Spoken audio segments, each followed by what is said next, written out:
The time is now. So starting now, getting on the path towards your successful financial life starts now. And what we talk about all the time on this show is you have to follow those steps, right? You need to make sure that you have a budget in place. You need to make sure that you are saving for an emergency fund or have an emergency fund established. You need to have that fast cash there.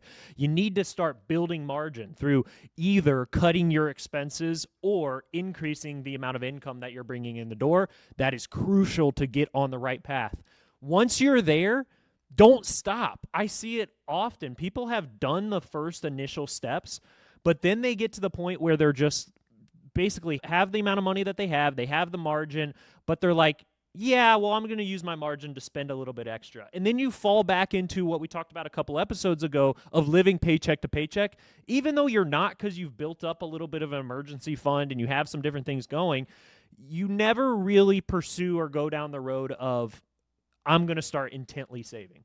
Or maybe you're someone that's sitting there and saying, I am in a bad financial situation. I am significantly in debt. I do have these other things, but it's just too hard right now to get on the path.